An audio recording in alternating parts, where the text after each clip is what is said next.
Hi friends, the jobs junction परिवार में आपका स्वागत है।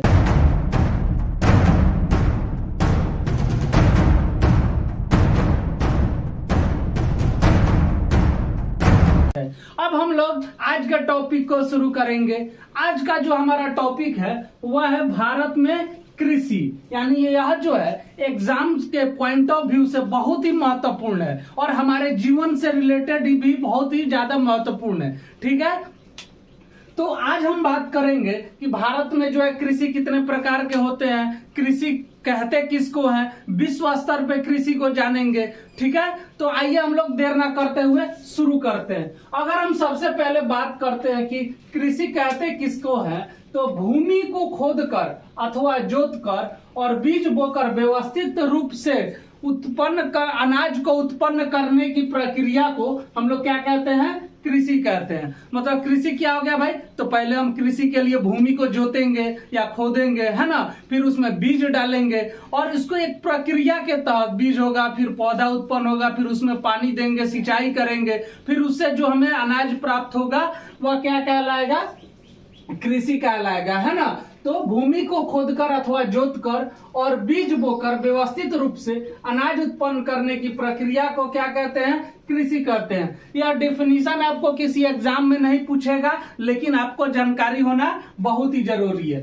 अब हम बात कर लेते हैं विश्व स्तर पे। अगर विश्व स्तर पर बात की जाए तो फ्रांस में जो है आदिकालिक जितने भी मतलब गुफाएं वगैरह प्राप्त हुए हैं, तो उस गुफा से यह ज्ञात होता है कि वहां के जो लोग थे पूर्व पाषाणिक युग में ही कृषि से परिचित हो गए थे।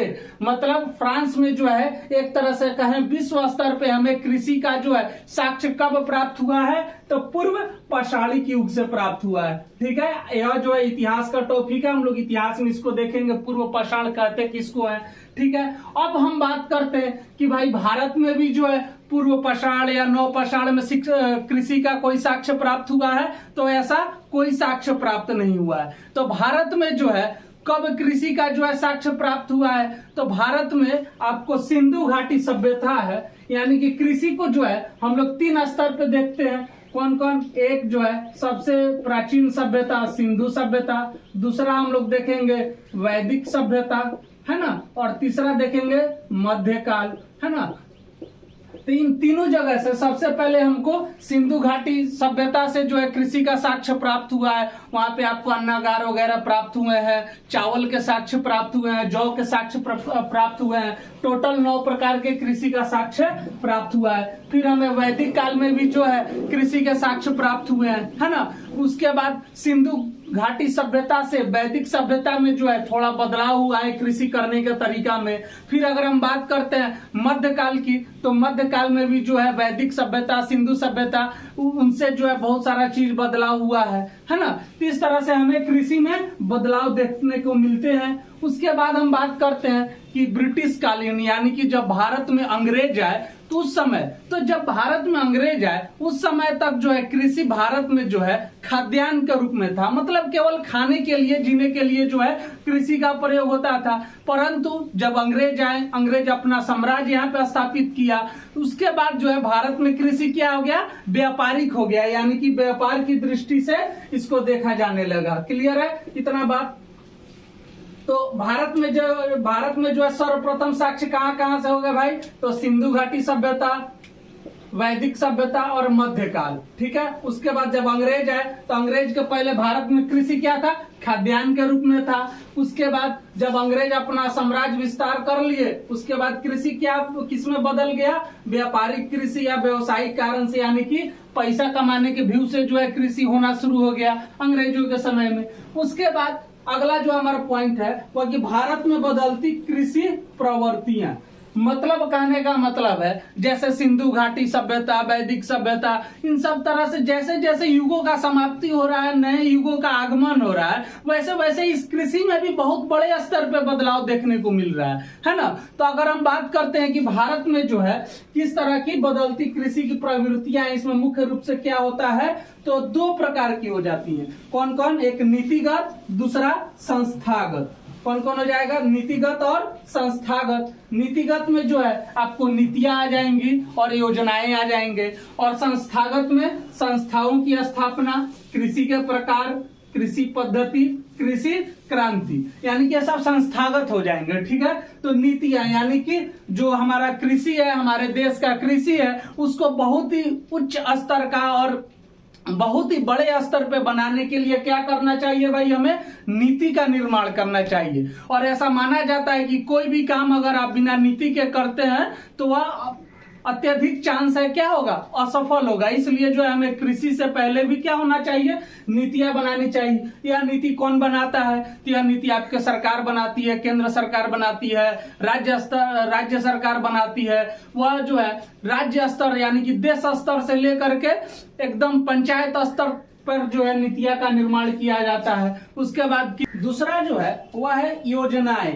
यानी कि जो कृषि को बढ़ावा देने के लिए सरकार कई तरह की जो है नई जो है योजनाएं लाती हैं। इस योजना को हम लोग आगे वीडियो में देखेंगे बहुत ही विधिवत तरीके से कि भारत में कृषि को बढ़ावा हेतु कौन कौन से योजना का निर्माण हुआ है, बिहार में जो है कौन कौन सी योजना कार्यरत है। ठीक है, उसके बाद संस्थाओं की स्थापना, मतलब जैसे आप लोग सुनते होंगे चावल अनुसंधान केंद्र, दूध अनुसंधान केंद्र, इस तरह से कृषि का जो है बढ़ावा देने के लिए संस्थाओं की स्थापना का जो है लक्ष्य लिया गया है। उसके बाद कृषि के प्रकार, यानी कि भारत में जो है जितने भी कृषि होते हैं उनको अलग अलग कैटेगरी में बांटना, अलग अलग प्रकार में बांटना, है ना। उसके बाद कृषि पद्धति, यानी कि आप किस विधि द्वारा जो है कृषि को कर रहे हैं, कि कोई भी फसल का जो आप कृषि कर रहे हैं, खेती कर रहे हैं, तो आप किस विधि पे आधारित है। जैसे आप धान वगैरह का सुने होंगे, श्री विधि वगैरह,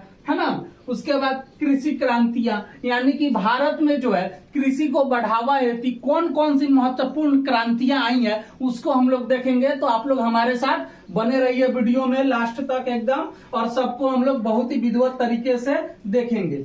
अब हम बात करते हैं कि आजादी के समय 1947 में कृषि का योगदान जीडीपी में 56% था। यानी कि भारत जब 15 अगस्त 1947 को आजाद हुआ, उस समय भारत के जीडीपी में कितना प्रतिशत हिस्सेदारी था कृषि का, तो 56%। और यहाँ पे एक जीडीपी वर्ड आया था, इसका फुल फॉर्म होता है ग्रॉस डोमेस्टिक प्रोडक्ट। क्या आता है, डोमेस्टिक प्रोडक्ट, आप लोग नोट कर लीजिएगा। इसको हिंदी में हम लोग कहते हैं सकल घरेलू उत्पाद, सकल घरेलू उत्पाद। क्लियर है, तो 56%। वही डाटा जो है 2016-17 में बहुत ही अत्यधिक गिरावट आई, और इसका जीडीपी में मात्र कितना प्रतिशत योगदान रह गया, 17% रह गया।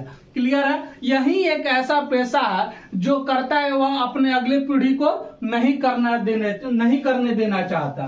ठीक है, अब हम बात करते हैं कि जब भारत 1947 में आजाद हो गया, उसके बाद भारत में जो है कृषि को बढ़ावा देने के लिए एक अधिनियम लाया गया। वह अधिनियम क्या था, भूमि सुधार अधिनियम 1948। अब इस अधिनियम में क्या क्या हुआ, तो सबसे पहले बात आई इसमें कि जितने भी अंग्रेज द्वारा लगाए गए अधिनियम सब थे, नियम सब थे, ठीक ना, उसको समाप्त कर दिया गया। मतलब कृषि संबंधित यानी कि कृषि व्यवस्था जो ब्रिटिश कालीन व्यवस्था थी उसको क्या किया गया, समाप्त कर दिया गया। भाई कौन कौन सी जो है ब्रिटिश कालीन कृषि व्यवस्था थी, उसमें सबसे पहले आता है कौन, इजारेदारी व्यवस्था। इसको हम लोग, यह सब हिस्ट्री का टॉपिक है बट हम लोग इसका थोड़ा सा इसको देखते हुए आगे निकलेंगे। इजारेदारी व्यवस्था जो कि 1773 में लागू हुआ, किसके द्वारा, लॉर्ड वारेन हेस्टिंग के द्वारा लागू हो गया।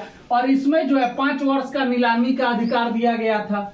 दूसरा जो है वह अस्थाई बंदोबस्त जो कि 1793 में लागू किया गया था, लॉर्ड कॉर्नवालिस। और यह किस किस क्षेत्र में किया गया था भैया अस्थाई बंदोबस्त, तो बिहार, बंगाल और उड़ीसा में। और यहाँ पे जो है 10 वर्षों के लिए नीलामी का जो है अधिकार दिया गया था। और यह दशमलव पद्धति पर आधारित थी। किस पे आधारित था भाई अस्थाई बंदोबस्त, दशमलव पद्धति पे आधारित था, है ना। और दशमलव पद्धति जो है कब आया था, किसके शासनकाल में आया था, तो अकबर के शासनकाल में आया था। किसके शासनकाल में, अकबर के शासनकाल में। यह बहुत ही महत्वपूर्ण पॉइंट हो जाता है, हमेशा प्रश्न एग्जाम में पूछते रहता है। तीसरा जो है रैयतवाड़ी व्यवस्था, यानी कि इसका जो है 1801 में थॉमस मुनरो के द्वारा जो है शुरू किया गया मद्रास और बंबई के क्षेत्र में। चौथा जो है वह है मालवाड़ी व्यवस्था, जो कि 1822 में होल्ट मैकेजी के द्वारा यूपी पंजाब के क्षेत्र में जो है इसको शुरू किया गया था। तो यह सब जितने भी ब्रिटिश कालीन मतलब कृषि सुधार व्यवस्था था या ब्रिटिश कालीन कृषि व्यवस्था था, उन सबको क्या किया गया, भूमि सुधार अधिनियम 1948 में सबको खत्म कर दिया गया। क्लियर है। उसके बाद और नए तरीके से जो है भारत के जो है भूमि सुधार अधिनियम को जो है लिखे गए, उसमें बहुत सारे चीज बदलाव किए गए, बहुत सारे चीज को जोड़ा गया, है ना। उसके बाद जो हमारा अगला पॉइंट है वह है भूमि का निश्चित बंटवारा, यानी कि पहले जो इतनी सब जितने भी बंदोबस्त सब थे यह सब क्या था, जमींदारी प्रथा पे थी, है ना। लेकिन जब भारत आजाद हो गया तो क्या हुआ, भूमि का बंटवारा होना शुरू हो गया। तो भूमि का निश्चित बंटवारा तब यानी कि कोई भी चीज है तो उसका क्या होगा, बराबर तरीके से बटेगा, सब कुछ सबको प्राप्त होगा, तब तो जाकर के उसको जो है अच्छा माना जाएगा, है ना। तो इसमें जो है सबसे पहला आता है सीमांत कृषक। सीमांत कृषक किसको कहते हैं भाई, तो 1 हेक्टेयर से कम भूमि वाले किसान को क्या कहते हैं, सीमांत कृषक या सीमांत भू जोत वाले कृषि, है ना। तो 1 हेक्टेयर से कम, भारत में सबसे ज्यादा सीमांत कृषक है, कितने प्रतिशत, 46%। क्लियर है। दूसरा जो है अति लघु, यानी कि अति लघु कृषक किसको कहते हैं भाई, तो वैसे किसान जिनके पास 1 से 2 हेक्टेयर के बीच में भूमि हो उसको हम लोग क्या कहते हैं, अति लघु कृषक कहते हैं। तीसरा जो है लघु कृषक। लघु कृषक वैसे किसान जो 2 से 4 हेक्टेयर के बीच में जो है जिनके पास भूमि है उसको हम लोग क्या कहते हैं, लघु कृषक कहते हैं।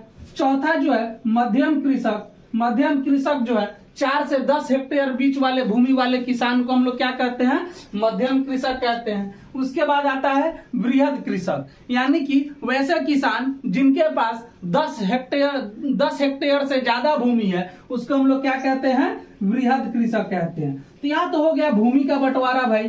क्लियर है। उसके बाद हम लोग आगे बढ़ते हैं कि कृषि के प्रकार में, यानी कि भारत में जो है कृषि को कितने भागों में बांटा गया है, यानी कि कृषि के कितने प्रकार है। तो इसमें जो है इसका कोई फिक्स अमाउंट नहीं है कि हाँ 10 प्रकार 20 प्रकार, लेकिन हम लोग जितने भी महत्वपूर्ण प्रकार है उसको हम लोग देखेंगे। इसमें पहला आता है बरानी कृषि, और यहाँ पे पहले इस 2 फैक्ट को देख लेते हैं कि भारत के कुल क्षेत्रफल का 51% भाग पर कृषि एवं कृषि संबंधित कार्य होता है। मतलब जो भारत का कुल क्षेत्रफल है 32,87,263 वर्ग किलोमीटर, उसके 51% भाग पर क्या होता है, कृषि होता है या कृषि से संबंधित कार्य होता है। दूसरा जो फैक्टर है वह है 2011 के जनगणना के अनुसार 55% जनसंख्या कृषि पर निर्भर है, यानी कि कृषि या कृषि संबंधी कार्य पर निर्भर है। 2011 के जनगणना के अनुसार यह सब डाटा जो है चेंज होते रहता है, तो अभी हम लोग 2011 के जनगणना के अनुसार देखेंगे तो कितना हो जाएगा, 55%। ठीक है। तो आइए हम लोग यहाँ पे देख रहे थे कृषि के प्रकार को। कृषि के प्रकार में जो है सबसे पहले कौन सा कृषि आता है, बरानी कृषि। भाई बरानी कृषि किसको कहते हैं, तो वैसा कृषि जो पूरी तरह से वर्षा पे निर्भर हो उसे हम लोग क्या कहते हैं, बरानी कृषि कहते हैं। क्लियर है। आप लोग नोट्स में लिखते चलिएगा बरानी कृषि किसे कहते हैं, जो पूर्ण रूप से वर्षा पे निर्भर हो वह क्या कहलाएगा, बरानी कृषि। ठीक है। उसके बाद दूसरा जो है वह है मिश्रित कृषि। मिश्रित कृषि नाम से ही पता चल रहा है, मिक्सर, है ना, पूरा 2-3 चीजों को मिला करके। तो इसमें जो है आपको कृषि प्लस पशुपालन आ जाते हैं, पशुपालन, यानी कि मिश्रित कृषि कौन हो गया, कृषि और पशुपालन दोनों को जो मिला दिया जाता है वह क्या कहलाएगा, मिश्रित कृषि कहलाएगा। ठीक है। तीसरा जो है वह है रिले क्रॉपिंग और कृषि वानिकी चौथा है। यह जो रिले क्रॉपिंग है और कृषि वानिकी जो है यह दोनों मतलब वैसे जगह पे होंगे जहां पे सिंचाई की सुविधा बहुत अच्छे तरीके से हो। यह पॉइंट आप लोग नोट करके लिख लीजिएगा कि रिले क्रॉपिंग और कृषि वानिकी जो है वैसे क्षेत्र में ही होंगे जहां पे सिंचाई की व्यवस्था अत्यधिक अच्छी हो। ठीक है। उसके बाद रिले क्रॉपिंग किसको कहते हैं, तो एक भूमि पर एक वर्ष में 4 फसल जो उगाते हैं उसको हम लोग क्या कहते हैं, रिले क्रॉपिंग कहते हैं। क्या कहते हैं, रिले क्रॉपिंग। जैसे एक भूमि है उस पे हम लोग चावल भी उगा लिए, सब्जी भी उगा लिए, गेहूं भी उगा लिए, है ना। इस तरह से जो है कम से कम कितना फसल, चार फसल, है ना। तो वह हो गया आपको रिले क्रॉपिंग, ठीक है। उसके बाद है कृषि वानिकी। कृषि वानिकी किसको कहते हैं, तो इसमें जो है फसल यानी कि अनाज के साथ साथ वैसा कृषि जिसमें अनाज के साथ साथ हम लोग फल सब्जी का भी उत्पादन करते हैं, तो उसको हम लोग क्या कहते हैं, कृषि वानिकी कहते हैं। इसमें मतलब अनाज तो गेहूं चावल तो होता ही है, साथ में जो है सब्जी का भी उत्पादन होता है, फल का भी उत्पादन होता है, तो उसे हम लोग क्या कहते हैं भाई, कृषि वानिकी। पांचवा जो है वह है आपका पट्टीदार या सीढ़ीनुमा या समुच्च कृषि। यह तीनों एक ही नाम है, पट्टीदार या सीढ़ीनुमा या समुच्च कृषि। नाम से ही आपको पता चल रहा है सीढ़ीनुमा यानी कि सीढ़ी के आकार वाले स्थान पे जो है जो कृषि होता है उसको हम लोग क्या कहते हैं, पट्टीदार या सीढ़ीनुमा कृषि या समुच्च कृषि, है ना। तो जैसे आप चाय वगैरह की खेती होता है तो उसका क्या होता है कि सीढ़ी के आकार का टाइप का जो है बनाया गया रहता है और उसी पे कृषि होता है, ठीक है। और इसका मुख्य कारण क्या होता है, मृदा अपरदन को बचाना, ठीक है। उसके बाद छठा जो है वह है जैविक कृषि, है ना। जैविक कृषि में क्या होता है कि रासायनिक खाद के बदले जैविक खाद का प्रयोग किया जाता है। इसमें जैविक खाद पे जो है प्रयोग करने पे बहुत ज्यादा जोर दिया जाता है। और जैविक खाद में सबसे महत्वपूर्ण आता है वह है आपको ढैंचा। क्या होता है भाई, ढैंचा। जो गांव से जो होंगे वो जानते होंगे ढैंचा को, है ना। इसको जो है हरा खाद कहते हैं। क्या कहते हैं भाई, हरा खाद। तो जैविक खेती में जो है हरा खाद यानी कि ढैंचा का बहुत ही बड़े स्तर पे जो है प्रयोग किया जाता है और यह बहुत ही फसल के लिए लाभदायक होता है, ठीक है। अब हम बात करते हैं जैविक कृषि। तो जैविक कृषि का जो है आधुनिक जनक किसको कहते हैं, तो अल्बर्ट हावर्ड को। किसको कहते हैं, आधुनिक जनक किसको कहते हैं, अल्बर्ट हावर्ड को, जो कि ब्रिटेन का था, है ना। उसके बाद अगर हम बात करते हैं कि जैविक खेती जो है पूरे विश्व में सबसे पहले कहां पे की गई थी, तो वह एक उत्तरी अमेरिका का एक देश है, कौन सा, क्यूबा। कौन सा देश है भाई, क्यूबा। वहां पे जो है सर्वप्रथम जैविक खेती जो है किया गया था।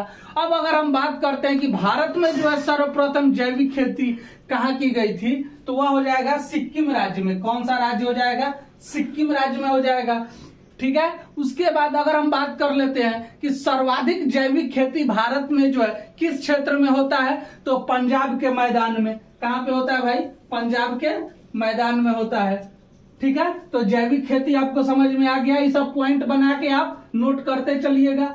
सातवां जो हमारा कृषि का प्रकार है वह है झूमिंग कृषि। झूमिंग कृषि झूमिंग कृषि किसे कहते हैं, या स्थानांतरित कृषि इसी का नाम है, ठीक है। तो स्थानांतरित कृषि नाम से ही पता चल रहा है, एक स्थान से दूसरे स्थान। वैसा कृषि जो एक स्थान से दूसरे स्थान पे किया जाता है उसे हम लोग क्या कहते हैं, झूमिंग कृषि, ठीक है। अब देखिए झूमिंग कृषि को जो है अलग अलग राज्यों में अलग अलग नामों से जाना जाता है और यह एग्जाम के पॉइंट ऑफ व्यू से बहुत ही महत्वपूर्ण हो जाता है और यहाँ से प्रश्न भी बनते हैं। अगर हम झूमिंग कृषि की बात करेंगे तो इसे राजस्थान में जो है 3 नामों से जाना जाता है। कौन कौन से, तो एक दजिया, दूसरा चिमाता और तीसरा वालरा। दजिया, चिमाता और वालरा, क्लियर है।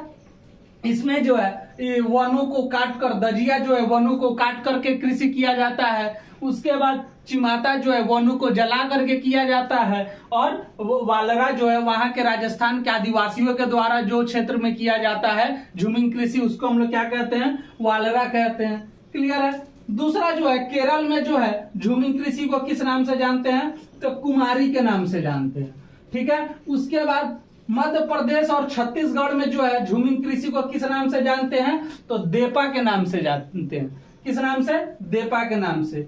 चौथा जो है मणिपुर में जो है झूमिंग कृषि को किस नाम से जानते हैं, तो पलामू के नाम से। यहाँ पे पलामू देख कर तुरंत झारखंड नहीं मार देना, क्योंकि ऑप्शन में पहला ऑप्शन ही पलामू रहेगा। लेकिन पलामू जो है किस नाम, पलामू को जो है किस नाम से जानते हैं, मणिपुर में जो है पलामू को झूमिंग कृषि को जानते हैं पलामू के नाम से। उसके बाद छठा जो है झारखंड में जो है झूमिंग कृषि को तो कुरुआ के नाम से, किसके नाम से, कुरुआ, ठीक है। उसके बाद आंध्र प्रदेश में जो है पोंडू के नाम से, किसके नाम से भाई, पोंडू के नाम से, ठीक है। उसके बाद मेघालय में जो है बोगमा, मेघालय में जो है बोगमा के नाम से जानते हैं, ठीक है। तो यह सब जो है कृषि के प्रकार हो गए। यह वीडियो बहुत ही ज्यादा लंबा हो जाएगा, इस वजह से आज के क्लास में बस इतना ही। हम लोग अगले वीडियो में जो है हम लोग कृषि क्रांति को देखेंगे और भी जितने भी फैक्ट बचे हुए हैं उसको देखेंगे।